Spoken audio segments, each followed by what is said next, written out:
the anticipation of a large turnout, a robust security strategy had been put in place by the command in collaboration with other security agencies. Yes, that's a good one from, the police.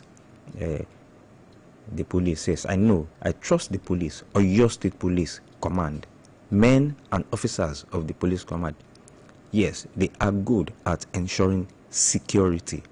Yes, they are good at ensuring security, especially during this kind of event, a national event, PDP National Convention, and other national events. Yes, they are good in preventing anybody who are bent on, trying to disrupt this kind of event. And other security agencies too. Our men, our Amoteco men too, we give kudos to them and other security agencies. Yes. Now,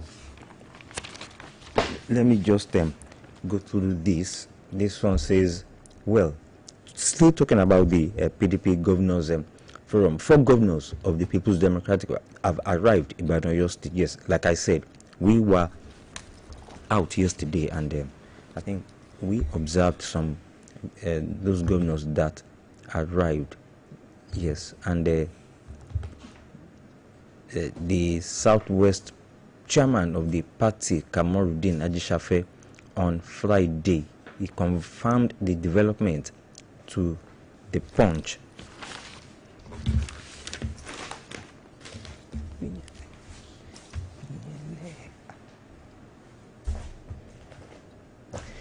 Yes, he confirmed the presence of the governors of Bauchi, Bala Mohammed, Zamfara, Dauda Lawal, Adamawa, Amadu Fintili, and Oyo State, Sheyi Makinde, ahead of the convention, which comes up today, which starts today. Well, the PDP had been engulfed in crisis, like we all know, with factions loyal to the Minister of the Federal Capital Territory, Nyesom Wike, and the acting chairman, Umar Damagum, locked in a bitter confrontation over the convention scheduled for today and Sunday, November 16, 15, and 16. And in a build-up, yes, in the build-up to the convention, a former governor of Jigawa State, Sule Lamido, approached the Federal High Court in Abuja to seek justice after being denied the opportunity to purchase the PDP National Chairmanship nomination form. Well, yes, before I go to other stories, I want to pick some calls, yes, to let people react to this story, talking about the National Convention of the PDP. People have been trying to, contribute on the program. 080-5500-9850 or 070-5555-1985. Well, you can contribute on these stories that I have read from these newspapers, the Saturday Tribune, the Punch, here, talking about the PDP convention coming up. Well, another angle to this story is talking about Justice Peter Lifu of the Federal High Court sitting in Abuja issued a final order stopping the People's Democratic Party, PDP, from proceeding with its 2025 National Convention scheduled to hold in Ibadan, Oyo State. The convention that is about to hold, it is starting. Everything has been put in place. So, I don't know. Hello, good morning. Good morning, my brother. Good morning. Ojo Michael, calling from Olomi. Yes, Mr. Ojo Michael, you're welcome. Thank you. What of Mr. Tola Teriwa? Yes, I think he must have been held up in traffic somewhere. All right. I want to say happy weekend to you. Hope you are hearing me. Yes, I can hear you. Yes, the issue of the National Convention. I heard you, and I heard you very well about the security in place. Yes. So my prayer is peace. There should be no calamity. There should be no there should be no disruption. There should be no fight. Yes, I hope and I believe things will go on smoothly. God bless you, my brother. I missed the call. Have a nice weekend.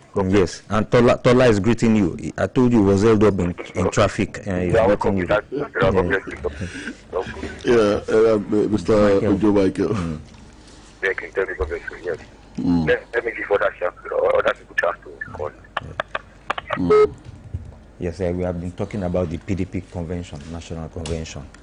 Yes, the preparations from the police end, the general situation, some governors that have been falling into Ibadan and other delegates.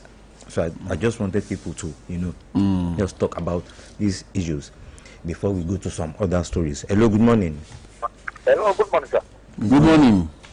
Yes, my name is Genesis. I'm from Aguara.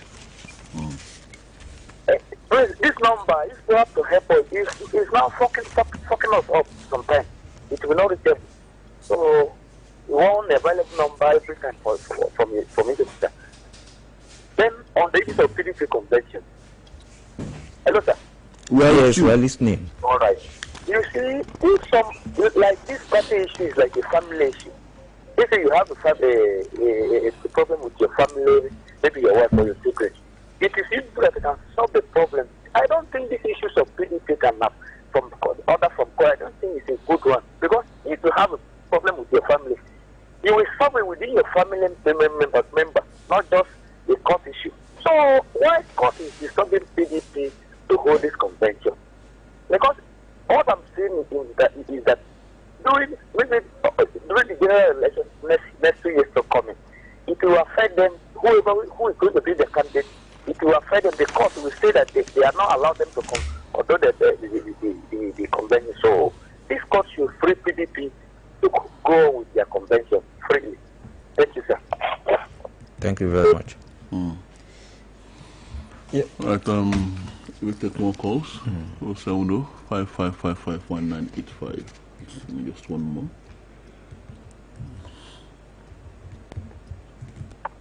Hello, good morning. Good morning, sir. Good morning. Good Good to have you. Now, concerning this PDP National Convention, the convention may put an end to PDP last time. This care is not taken. Now, after today's National Convention, let's see what will happen. Who will be the leader and who will be in the affairs or running of the party affairs? Because the crisis rocking the party is still underneath. What you are seeing of now is not the problem. But the problem is in depth. After today's convention, if the party can survive it in the next 3 or 4 months, it means they have better days ahead of them. But if they cannot survive it, the party is already in disarray. I wish there is a successful convention. Have a good day at work. Thank you very much. Thank you. All right, moving on. On genocide, Plateau cleric tackles Sheikh Gumi. Long time we've not heard from the Sheikh.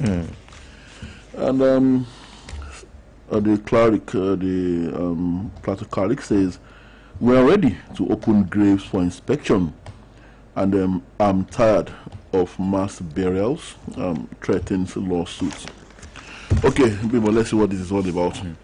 A Plateau State-based Christian cleric, Reverend Ezekiel Dachomo, has challenged Cardinal Islamic scholar Sheikh Abubakar Gumi to provide evidence for his allegation that Christians in the Middle Belt are staging fake mass killings. The cleric warned that failure to do so will result in legal action. Now, Sheikh Gumi, in a viral Facebook post on Wednesday, claimed he had been informed that some Christian groups were burying empty coffins to create the impression of mass burials and circulating videos to push a genocide narrative. In the post, Gumi wrote, A doctor wrote to me, do you know that some middle belt Christian groups are now staging fake mass killings? They are burying empty coffins and recording the process as if real victims were killed, just to push the narrative of a Christian genocide. So this is desperation at its peak. A disgrace, manipulating information just to provide hatred and international sympathy. I hope it's not true. Well, the acting Reverend Dachomo described the claim as inhuman and invited Sheikh Gumi to visit any of the mass graves sites in Plateau to verify his assertion. Let him come. We will tell our youth to dig the ground and remove those coffins to see whether they are empty or not. Let him come practically. We will assemble security personnel, including the GOC, to witness it. He said, the cleric warned that failure by Sheikh Gumi to prove his allegation would attract legal action. You know what I think, Bimbo? I think Reverend Dachumo shouldn't have dignified the Sheikh with a response. Everyone knows that the Sheikh has a penchant for making irresponsible statements. So that has always been his nature. And even regarding the killing of Muslims, he's always blaming the victims for the killings. Never once has he even empathized with Muslims like himself who have been massacred, and talk less of him empathizing with Christians. So it's no surprise that he's making this kind of irresponsible statements this time around. So here is someone who calls himself a cleric and sees nothing wrong with making friends with the bandits and terrorists. He knows where they are, he knows who they are. He talks with them, he negotiates with them, and on behalf of the federal government. And he keeps blaming the government for all the atrocities that people are committing. He keeps blaming the victims for the atrocities. He keeps saying that, it's because of the anti-open grazing law. It's because these people are not given a free hand to roam free in your farms and kill you when you protest. So he blames the victims. I've never once heard him empathize with the victims of these atrocities. Rather, he sees those, he actually sees the perpetrators themselves, he sees them as the victims, and vice versa. For someone who was turned back by the Saudi authorities, I believe Saudi Arabia, well, that should be the seat of Islam, if I'm not wrong. He was turned back by the authorities of that country for links with terrorists, and he has not thought it fit to address Nigerians and defend himself on that. Here he's busy saying some people are burying empty coffins to create the impression of a genocide. At least when Professor Wole Soyinka, when they revoked his visa in the United States, he was bold enough to come out and challenge the U.S. authorities that what has he done to deserve this.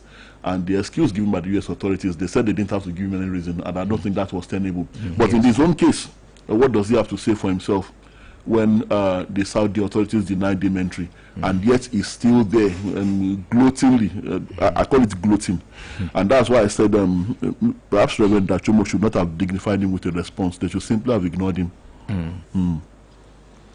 Well, let's just leave a Gumi, because all this while, all his alterations and what he has done, his actions. You know, there was a time he was in Oyo State, Shaki for that matter, and nobody knew. The government, they don't know that he was in Shaki. I don't know what he came to do. Maybe he came to, talk to others. Then when others were, attacking farmers in the Okeogun zone of Oyo State. Well, I don't know. And then for someone like him who would go into the forest in full glare of television cameras and say he's talking to the terrorists, a cleric. So what do you want to tell?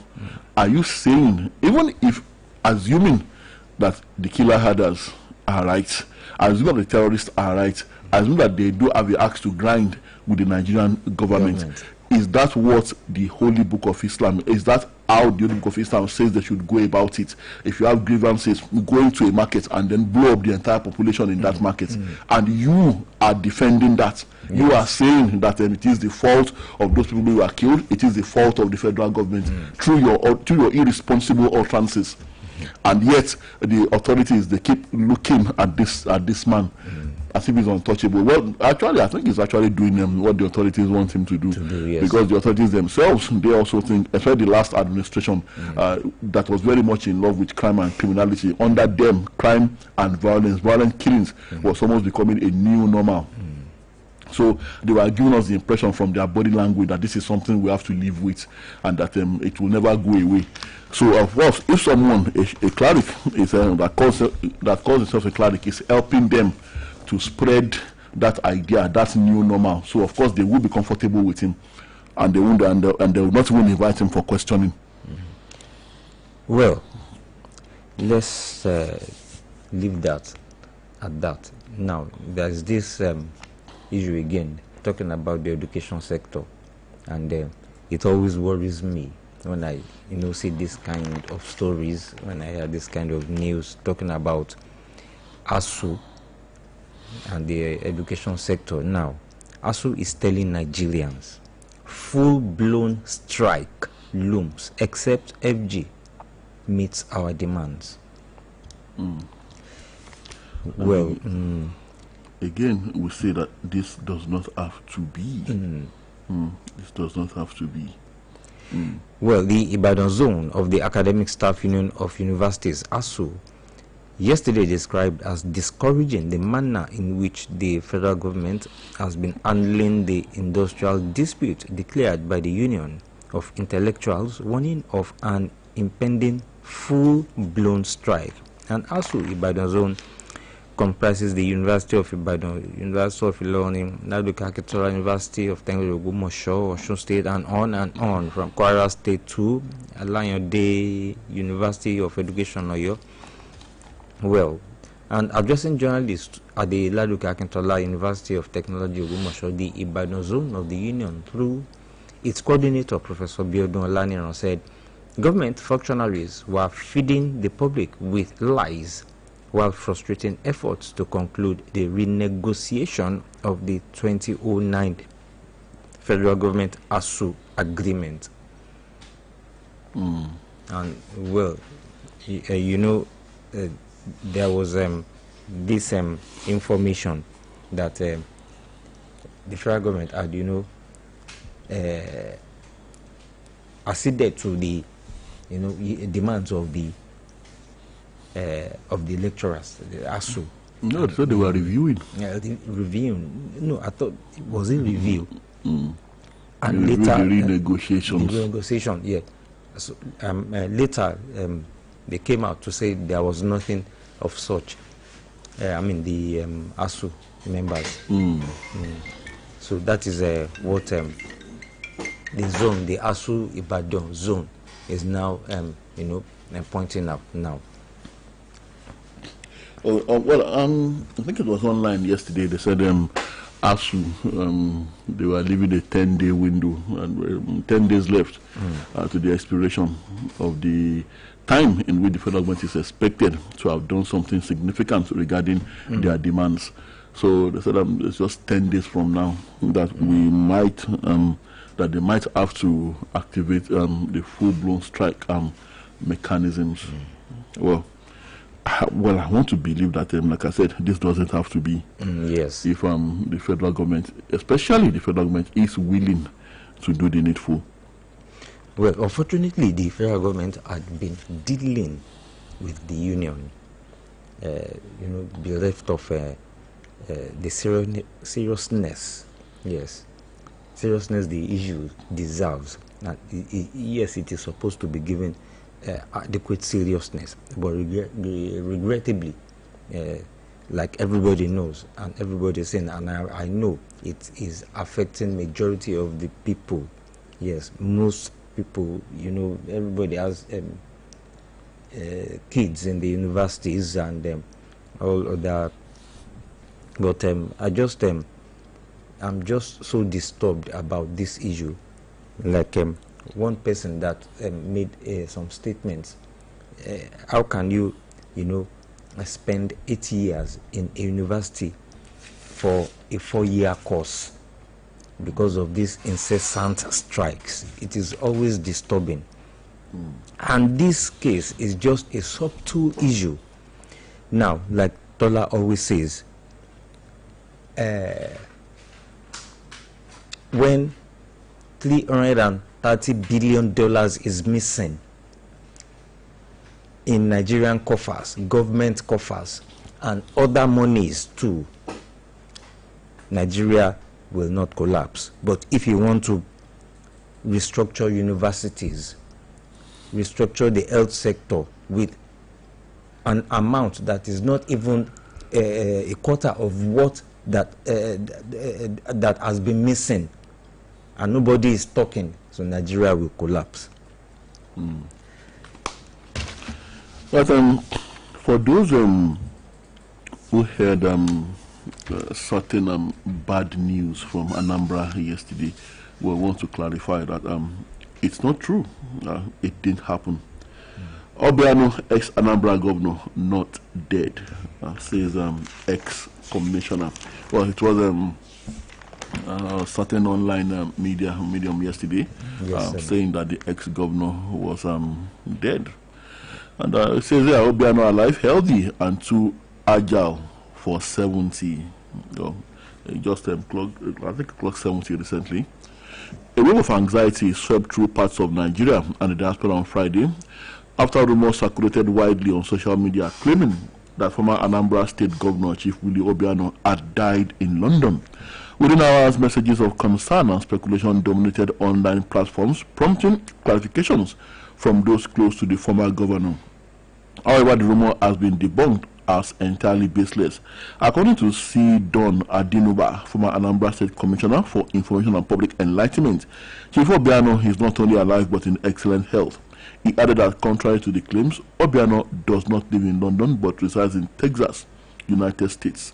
Adinuba described the former governor who recently marked the 70th birthday as healthy, strong, and too agile for someone who has just turned 70, stressing that the alarm raised by the public showed how widely admired Obiano remains. Okay. Well, so Chief Obiano is alive, yes, and it's not dead. One of the misdemeanors some social media platforms, make people to believe they just one can juice story can. I wonder why whoever posted that, why that person decided to do that, and I wonder who once demanded. Dead. Right, Wike versus Naval Officer, FCTA clarifies status of land. Yes, I even want to to know that status. Okay, more facts have emerged as officials of the Federal Capital Territory Administration, FCTA, have taken responsibility for the incident that occurred on Tuesday at a disputed site in Gadua district involving the FCT minister Nyesom Wike and the naval officer. A video showing the FCT minister being blocked by naval officers from accessing a disputed property linked to former chief of naval staff, Vice Admiral Awal Zubari Gambo, retired, had gone viral. But the director of the FCTA Department of Development Control, Mukhtar Galadima, while providing a detailed account of events and clarifying the legality of the ongoing development, expressed regret over the incident. Galadima, who spoke to journalists after the FCTA Executive Committee ESCO meeting on Thursday, recounted the tense encounter and issued a formal apology for dragging the minister into the matter. He said, "It is with a sense of commitment, emotion, and regret that we address this press conference on the incident that happened on Tuesday, 11th of November 2025 at the Gadua district." He said on the 17th of October, staff of the Department of Development Control on routine monitoring of ongoing development within the respective districts of the FCT noticed an ongoing development within the corridor of the Southern Parkway, and when inquiring the necessary approval status and documents, they were met by stiff resistance and threat to shoot by men of the Nigerian Navy. The matter was reported to me on the 18th. I appealed to a colleague and corporate and naval officer to intervene and prevail on the officers on site to attend to our request. So the request was granted.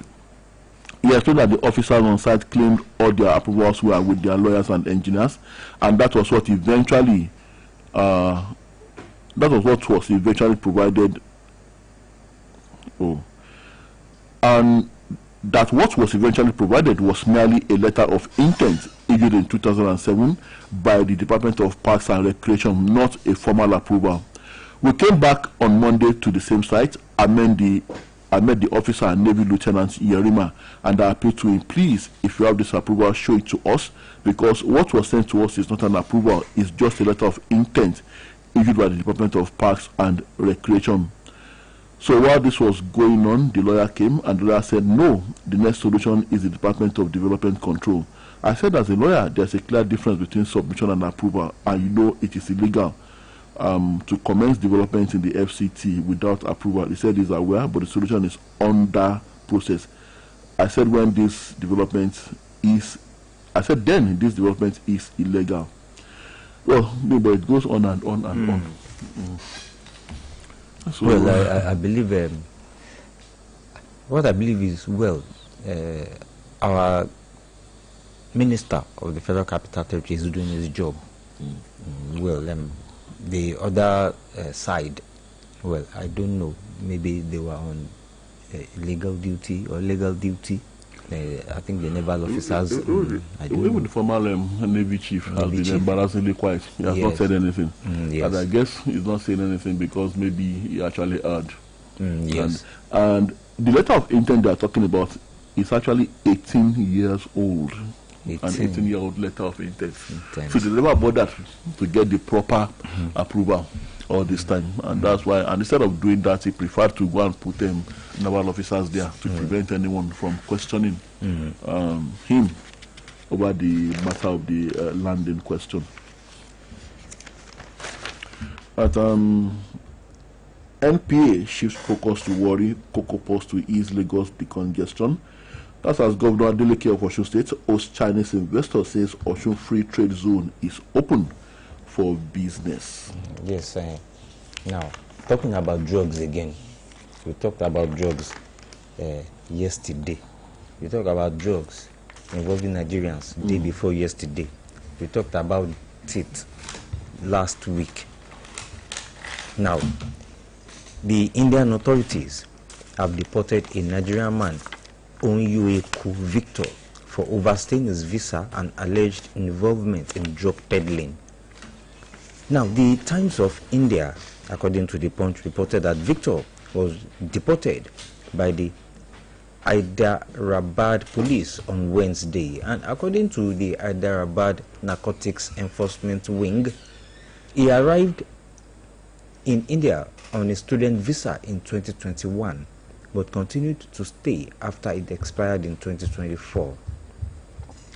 And Victor reportedly contacted drug suppliers and delivered substances to customers in Hyderabad and Bengaluru. And while he was, while he was moving around Banjara Hills,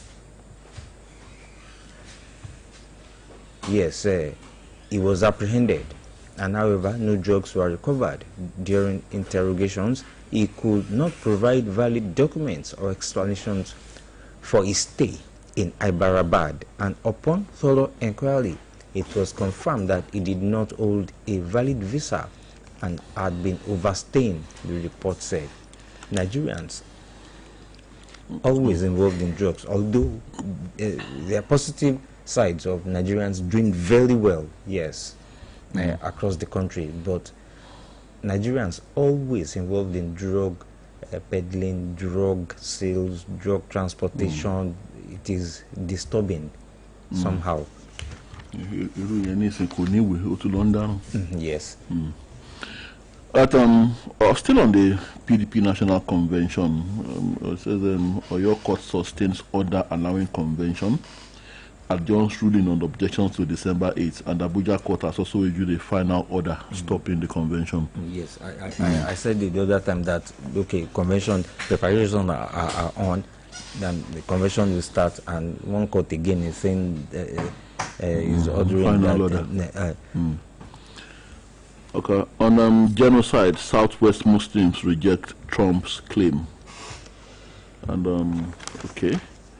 you also have this one. agriculture better was critical to Osun's economic growth. Well, seems to have a lot of stories from Osun State this morning. At do we quickly just take some high headlines for the book of matrimonial oddities? Of course, yes. We almost forgot. My husband smokes like a chimney. Took our children to drink joints. Oh, they now smoke. Woman tells court. Oh dear. And she said they are children. My wife is childless, refuses to pray, fights me all the time. Man tells court. So which of the reasons do you want to divorce her? Is it because she's childless? Is it because she refuses to pray? Or because she fights you all the time? And this one says, oh, I lavished money on her after she deceived me that the pregnancy was mine. That's coming from the man. This happened in Zambia. He chose to take care of me despite knowing I have another man, says woman. Oh, woman, you have not answered the question. Is the pregnancy is or not? They are not asking whether you have another man or not. And my husband shows his other wives more affection. Woman tells Scott, oh, you knew you had other wives before you married him. And my husband is not loving. They solved our 9 months wedlock. Woman tells Scott. And well, finally, my husband's neglect of me led me into an affair with another man. Oh, she has contracted HIV, says the husband. And then you should also do a test. Yes. To make sure you are. Go check yourself. HIV. All right. Let's open the phone lines. We have our first caller here. Hello. Good morning. Hello, good morning, Mr. Tola, Mr. Bimbo. Good morning, Mr. John.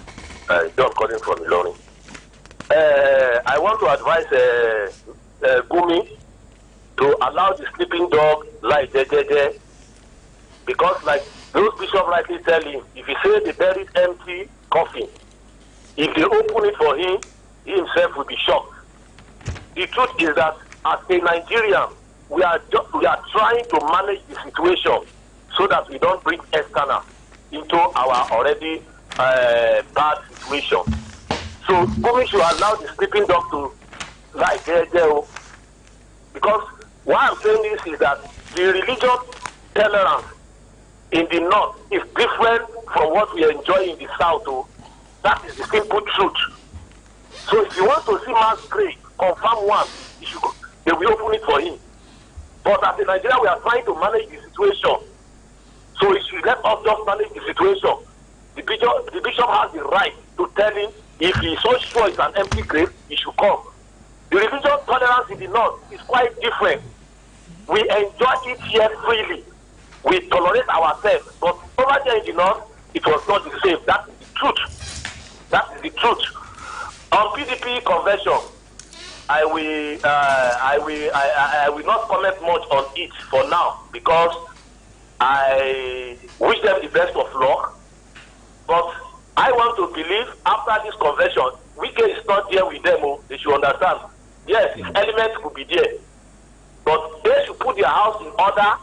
If not, after this convention, it's either things are going well with them, but if things go worse, then the situation will be irreparable. That is the truth. And I want to congratulate Iya Monsura, who is also a card-carrying member of PDP, our iron woman in the class. Oh. I know he is very happy now. Good morning. Enjoy your day. Thank you very much. Bimbo, is INEC going to be at that convention? Well, and if they are not there, Bimbo, what does it mean if they are not there? I am not sure if they will be there or not, but if they are not there, well, according to the court, I think this the Federal High Court. Let's leave it. We should leave it. Let's leave it. Let's just wait and see. I believe INEC will be there. INEC will be there. Yeah, well, I also want to believe that they will be there.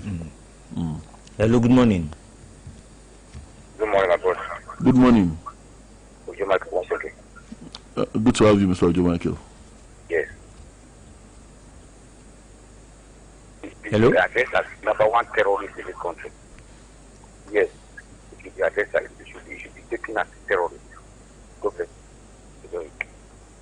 Oh, Well, I think he was referring to Sheikh Gumi. Well, Mr. Ojomage, he is not a terrorist. He's an Islamic scholar. Well, he could have links with them.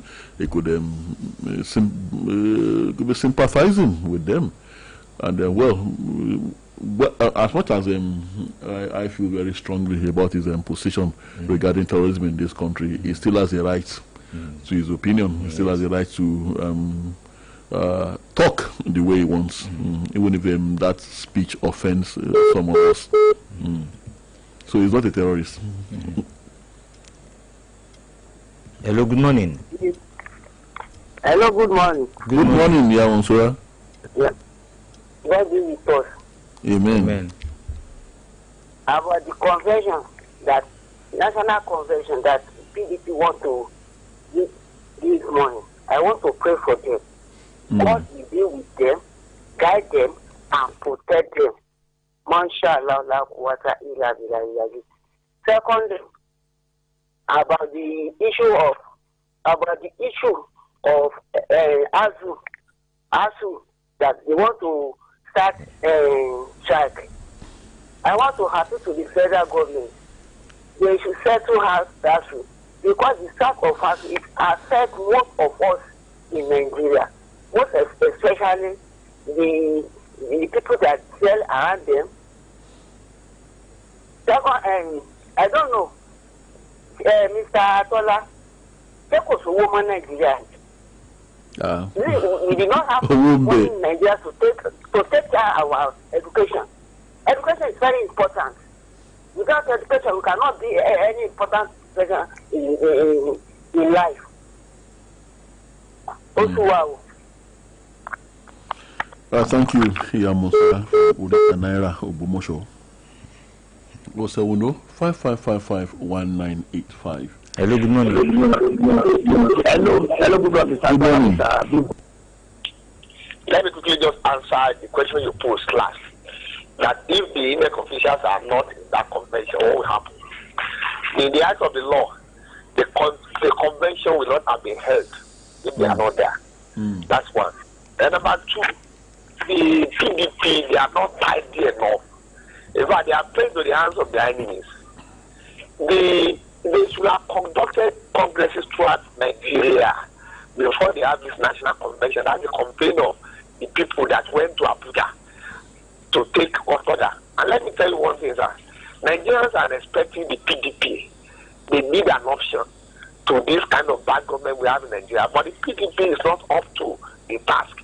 Now, in the situation where you have a court order in that Abuja, now we have another parallel court order in Ibadan. The bottom of the law is that of Ibadan is a nullity. And the other of it is that when you finish this convention and somebody will just go to court and say they should declare that convention illegal, it's unfortunate. And the people should sit up. Nigerians are expecting them. We are waiting for them to provide a good opposition, which is a panacea for the better democracy. Thank you very much. Have a good day, sir. All right, thank you. Thank you very much. Well, we wait and watch events as they unfold. 070-5555-1985. Hello, good morning.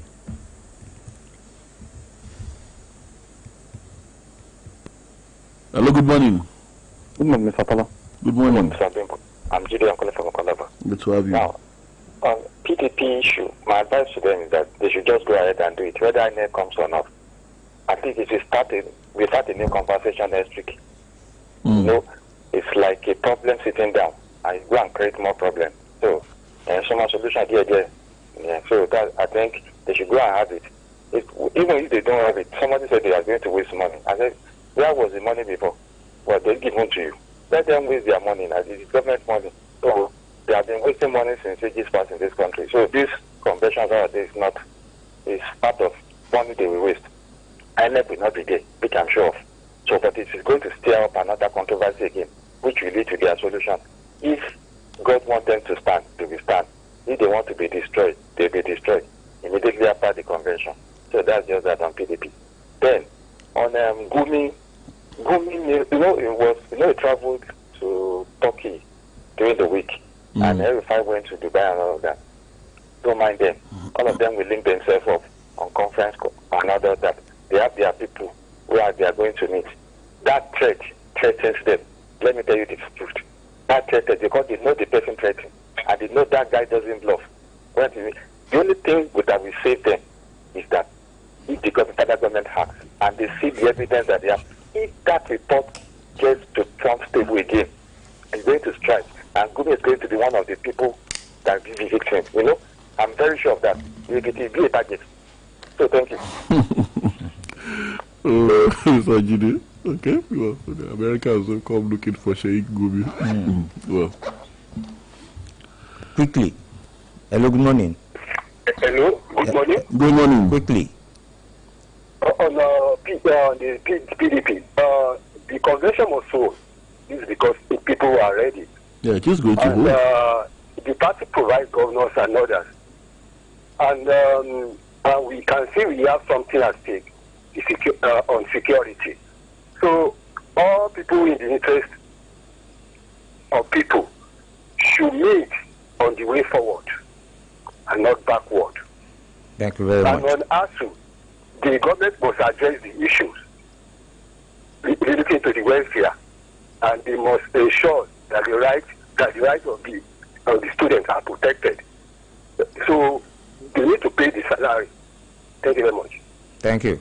All right, thank you. I check the time is 7:30 and we have to go. Last edition of Conversation for this week. I'll be back Monday morning, same time for another edition. My name is Tola Teriba. My name is Bimbo Akombi. Thank you very much for listening. Enjoy your weekend.